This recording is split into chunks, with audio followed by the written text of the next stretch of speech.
నమస్తే సార్. సూర్యోస్మి తల్లి. సూర్యస్. ఈ రోజు నా డౌట్ మీరు తప్ప ఇంకెవ్వరు క్లియర్ చేయలేరు అనిపిస్తుంది. విటమిన్ డి ఏ రోగానికైనా ఆజ్యం పోసేది ఇదే అంటున్నారు ఇప్పుడు. ఏ టెస్ట్ చేయించుకున్నా విటమిన్ డి లోపం వల్లే అంటున్నారు. అది మనకి వచ్చేది కనిపించే ఆ ప్రత్యక్ష దైవం వల్లే కదా. ఓన్లీ విటమిన్ డి ఏనా సూర్యుడు అంటే? ఇంకేమైనా ఉందా? మంచి ప్రశ్న అమ్మా. నిజంగా అంటే ఇప్పుడు సూర్యోదయం సూర్యాస్తమయాలు జరుగుతున్నాయి. వేరే కంట్రీస్ లో విటమిన్ డి లోపం ఉంది అంటే అక్కడ సూర్యుడు రాడు కాబట్టి అనుకోవచ్చు. కానీ ఇక మరి మనం 365 రోజులు సూర్యోదయం సూర్యాస్తమయాలు చూస్తున్నాం. కానీ మరి మరి మనకు విటమిన్ డి లోపం రావడం అంటే అంటే మరి ఆయన వస్తున్నాడు, ఆయన ఇస్తున్నాడు, కానీ మన శరీరాలు తీసుకోవట్లేదు, గ్రాస్ప్ చేసుకోవట్లేదు. సూర్య కిరణాలలో విటమిన్ డి ఉన్న మాట వాస్తవం. డాక్టర్లు చెప్తున్నారు మెడిసిన్స్ వాడుతూ సూర్యుడికి ఎదురుగుండా ఉండండి. మనం ఉంటున్నాం, ఎండలో తిరుగుతున్నాం, లైట్ పడుతుంది, కానీ డెఫిషియన్సీ వస్తుంది అంటే సంథింగ్ ఏదో లోపం. అది దానికి ప్రధానమైనటువంటి కారణాలు మనం విశ్లేషణ చేసుకోవాలి. దాన్ని పక్కన పెడితే అంటే సూర్యుడు అదొకటేనా? కొన్ని పేర్లు చెప్తాను. అంటే ఇప్పుడు చిరంజీవి గారు అని చెప్పగానే ఆయన క్యారెక్టర్ గురించి మాట్లాడతారు కదా, నేను అలా కొన్ని పేర్లు చెప్తాను, వాళ్ళ క్యారెక్టర్స్ గురించి మనం మాట్లాడుకో. వెంకటేశ్వర స్వామి ఎవరు? లార్డ్ గివింగ్ గాడ్, కలియుగ ప్రత్యక్ష కలియుగ దైవం. హనుమాన్ బలం అంటే ఆయన రాముడికి ధైర్యం, ఆ ధైర్యాన్ని మనందరికి ఇచ్చాడు. సమంతక మణి, ఆయన మనీ పవర్ఫుల్ కదా, 10 బారువుల బంగారాన్ని రోజు పెట్టేది.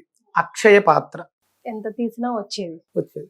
ఇప్పుడు ఇక్కడ నేను ఒక 5 పదాలు వాడాను, హనుమంతుల వారి గురించి మాట్లాడాను. హనుమంతుల వారు తన శక్తిని రాముల వారికి ఉపయోగించి సహాయకారిగా అంటే చెప్పుల్లా ఉన్నారు అనుక్షణం. ఆయన బంటులా, ఆయనకి కష్ట సుఖాల్లో ఒక నీడలాగా 14 ఏళ్ల పాటు ఆయనతో పాటు ఉండి ఆయనకి అన్ని చేసి పెట్టారు. ఆయనకి అంత శక్తి ఎక్కడి నుంచి వచ్చింది? సూర్యనారాయణమూర్తి. ఆయన బాలుడుగా ఉన్నప్పుడు, పుట్టినప్పుడు ఆకలేస్తూ ఉంటే ఆకాశంలో చూస్తే ఎర్రగా కనపడిందంట. ఏదో పండు బాగుందని చెప్పేసి తిందామని వెళ్ళిపోయి తినేసాడు. ఆయన పట్టేసుకుని నోట్లో పెట్టేసుకున్నాడు. ఆయన అంటే తినాలనిపించడం వరకు బాలుడు, మరి అక్కడికి వెళ్ళాలిగా, అంత దూరం ఎగిరాడు అంటే ఆయనకి ఏదో సంథింగ్ శక్తి ఉంది. ఆ శక్తితో ఆయన తీసుకుని తినేసాడు, నోట్లో పెట్టుకున్నాడు, నోరు గాలింది, ఆ తర్వాత బయటకు విడిచిపెట్టాడు. ఆ బాలుడిలో ఉన్నటువంటి ముగ్ధ మనోహర తత్వానికి ఆయన మురిసిపోయాడు సూర్యుడు. అందుకని తన వేడిని తగ్గించుకున్నాడు. లేకపోతే ఆయన్ని తినడం అనేది ఇంపాసిబుల్ కదా. అక్కడ ఒక కథ, ఆ తర్వాత చాలా కథ జరుగుతుంది. ఆ బాలుడికి అంటే విద్యా విజ్ఞానం నేర్పించాలి అన్నప్పుడు నేను ఆ బాధ్యత తీసుకుంటాను అంటాడు సూర్యనారాయణమూర్తి. సూర్యుడు అని ఆయన అంటే హనుమంతుల వారి గురువు ఎవరు? సూర్యుడు. ఇంకొక రకంగా చెప్పాలంటే సువర్చల అనే కిరణాన్ని కూతురుగా చేసి ఆయనకిచ్చి వివాహం చేస్తాడు. ఒక రకంగా హనుమంతుల వారికి మామగారు సూర్యనారాయణమూర్తి. ఇక నేను కలియుగ దైవం వెంకటేశ్వర స్వామి. ఆయన లక్ష్మీదేవి విడిచి వెళ్ళిపోతే వైకుంఠాన్ని విడిచి భూమి ఆవిడ వెతుక్కుంటూ తిరుగుతూ ఉంటారు. తర్వాత వకులాదేవి, మనం ఆ కథ చూస్తాం, చోట పడుకుంటే పుట్ట పోసేస్తుంది, ఆవు రోజు వచ్చి పాలు పోస్తుంది. తర్వాత ఒక 6 నెలల తర్వాత పుట్టలోంచి బయటకు వస్తారు. అప్పుడు మళ్ళీ అంటే లక్ష్మీదేవి కోసం వెతుకుతూ ఉంటే ఒక ఋషి వచ్చి, నువ్వు భక్తితో శ్రద్ధతో ఒక దీక్ష చేయి, నీకు లక్ష్మీదేవి మళ్ళీ వస్తుందని చెప్పడంతో 12 సంవత్సరాల పాటు దక్షతతో గోవిందుడిని అర్చిస్తాడు ఆయన. మనం తిరుపతి మెట్లు ఎక్కేటప్పుడు గోవింద గోవింద. వెంకటేశ్వర స్వామి కాదు, వెంకటేశ్వర స్వామి యొక్క గురువు గోవిందుడు. ఆ గోవిందుడు ఎవరు? సూర్యుడే. ఆయన కిరణాల పేర్లు గోవులు. ఆయన కిరణాలకి గోవులు అని పేరు ఉంది. ఆవుకి గోమాత అని పేరు, గోవు. అంటే సూర్యులో ఉన్న శక్తి ఆవులో ఉంటుంది కాబట్టి అది గోమాత. ఆయన గోవిందుడు అంటే గోపతి సూర్యుడు. అందుకని గోవింద గోవింద అంటే ఆయనకి చాలా ఇష్టం. 12 సంవత్సరాల పాటు కఠోరంగా సూర్యదీక్ష చేయటం వల్ల పద్మావతిని పొందాడు. తర్వాత ఆవిడని వివాహం చేసుకుని ఆయన అధిరోహించిన కొండ 7 కొండలు కదా. సూర్యుడి యొక్క రథంకు ఉన్న గుర్రాలని ఆ సూర్యుడు శక్తి ఆ 7 కొండల్లోనూ నిక్షిప్తమైంది. ఆయన చేసిన సాధన సూర్య దీక్ష, సూర్య సాధన వల్ల కలియుగానికి దైవమై మన ఇలవేలుపై కొండ మీద కూర్చుని ఉన్నాడు. ఇక సమంతకమణి. ద్వాపర యుగంలో మీకు ఒక కథ జరుగుతుంది. వినాయక వ్రతకల్పంలో శ్రీకృష్ణ పరమాత్మ అడుగుతాడు, సత్రాజిత్తుడు సూర్య ఉపాసన చేస్తే సమంతకమణిని ఇచ్చింది సూర్యుడే. అది రోజుకి 10 బారువుల బంగారాన్ని పెడుతుంది. అంతకన్నా విలువైంది ఇంకా ఉంటుందమ్మా. ఇక అదే ద్వాపర యుగంలో పాండవులు అరణ్యవాసానికి వెళ్ళినప్పుడు అన్ని కోల్పోయారు, అరణ్యం తిరుగుతూ ఉంటారు. మీరు లేని రాజ్యంలో మేము ఉండలేమని ప్రజలందరూ కూడా ఆయనతో పాటు అడవుల్లోకి వస్తారు.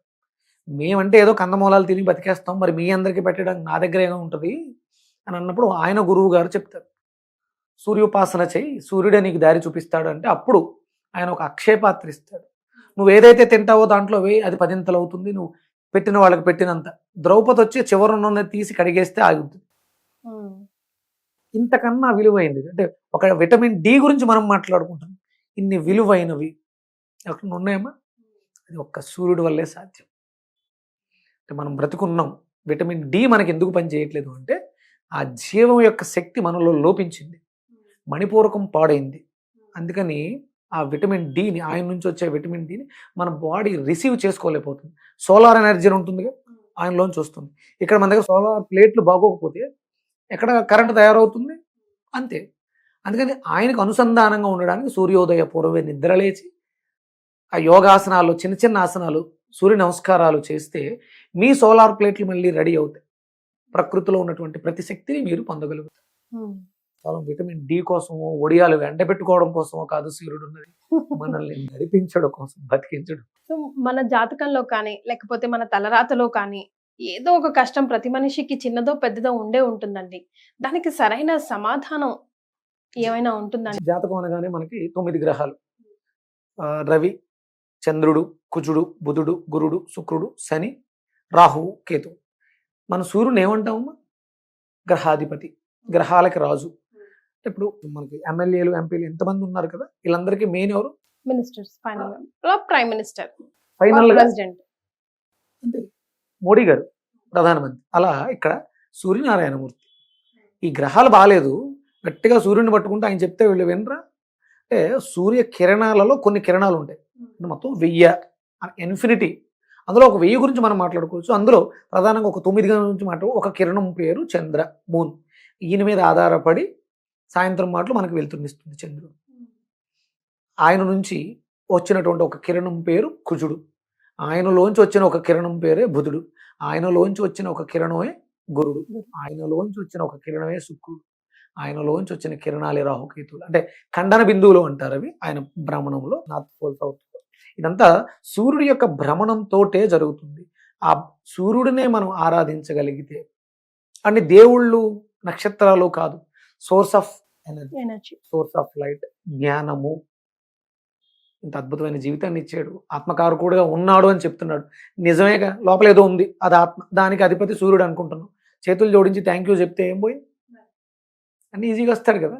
మనం మిగతావన్నీ చేస్తున్నాం, గ్రహాలన్నింటినీ గురువుడి దగ్గరికి వెళ్ళి బాబా బాబు నాకు కొంచెం ఉద్యోగం రావట్లేదు, ఏదైనా సాయం చేసుకుంటూ ఇల్లు కొనుక్కుందాం అనుకుంటానని గురుణ్ణి, భారీ కావాలనేమో శుక్రుణ్ణి, దోషాలు ఉంటేనేమో కుజుణ్ణి వేడుకుంటున్నాం. అసలు ఆయన వదిలేసాం, సింపుల్గా అయిపోద్ది, చేతులు జోడించి అడిగితే ఇచ్చేస్తాడు ఆయన. అన్నీ పోతాయండి. సూర్య నమస్కారం చేస్తే, కృతజ్ఞత తెలియజేస్తే ఆరోగ్యం, ఐశ్వర్యం అన్నీ. ఇది అది కాదు, ఏది కావాలితే అది. అడిగితే అడిగిందే ఇస్తారు, అడగకపోతే అన్నీ ఇస్తాడు. ఇప్పుడు మీరు కూడా సకల మానవాళికి ఉపయోగపడేలా యజ్ఞాదులు చేస్తున్నారు సూర్యునికి సంబంధించి అని విన్నాం. అందులో ఎవరెవరు పార్టిసిపేట్ చేయొచ్చు, ఎలా పార్టిసిపేట్ చేయాలి, అసలు ఏం చేయాలి? సూర్యుడికి అత్యంత ఉత్కృష్టమైనటువంటి వేద ప్రమాణమైనటువంటి యాగం ఒకటి ఉంటుంది, మహా శౌర్య యాగం. సూర్యుడికి సంబంధించినటువంటి మంత్రాలు, వేద మంత్రాలు, అరుణము, సౌరము అని చెప్పేసి కొన్ని శ్లోకాలు ఉంటాయి. ఆ మంత్రాలను అనుసంధానం చేస్తూ యజ్ఞం చేస్తాం. ఈ 30 రోజులు, మాఘమాసం 30 రోజులు కూడా అరుణ సౌర మంత్రాలతో మనం హవిస్సిచ్చి హోమం చేస్తాం అన్నమాట. ఒకరోజు చేస్తే హోమం అవుతుంది, నిరంతరంగా చేస్తే, మాసంగా చేస్తే, దీక్షగా చేస్తే యాగం అవుతుంది, మహాశౌర్య యాగం. ఇది నేను అంటే ఈ దీక్ష మొదలుపెట్టిన తర్వాత, సూర్యోపాసనలోకి వచ్చిన తర్వాత 2021లో ప్రారంభించాను శౌర్యయాగాలు చేయటం. ఇప్పుడు మాఘమాసం కాబట్టి ఇప్పుడు కూడా అఖండ మహాశౌర్యయాగం, ఎందుకంటే 2 చోట్ల చేస్తున్నాను. ఒకటి నా ఇంట్లో జరుగుతుంది, ఒకటి వేరే వాళ్ళు అడిగితే కొవ్వూరు, తూర్పుగోదావరి జిల్లా రాజమండ్రి దగ్గర ఉన్నటువంటి గోదావరి ఒడ్డున కొవ్వూరులో బ్రహ్మసూత్ర మల్లన్న దేవాలయం ప్రాంగణంలో ఈ మహాశౌర్యయాగం 14 రోజుల పాటు చేస్తున్నాను. అఖండ మహాశౌర్యయాగం. అందరూ రావాలి, అందరూ తెలుసుకోవాలి. ఇది ఒక రాజమండ్రో, ఒక అనపర్తిలో, నా ఇల్లో కాదు, ఊరూరా జరగాలి. అంటే యజ్ఞో వై విష్ణు అన్నారు. యజ్ఞమే ఆహారం అవుతుంది, ఆహారమే యజ్ఞానికి సమిధ అవుతుంది.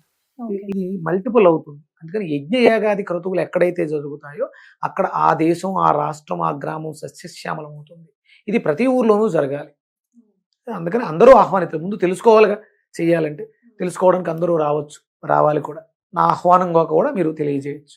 తప్పకుండా అండి. మీరు మంచి పని చేస్తున్నారు. అవన్నీ మేము చేయలేం ఎలాగో. అట్లీస్ట్ మీ వెన్నంటూ ఉంటేనన్నా పుణ్యఫలం మేము మీ support. పంచుకునే వాళ్ళం అవుతాం కదా. అవును. చాలా సంతోషం అండి. సూర్య ధన్యవాదాలు.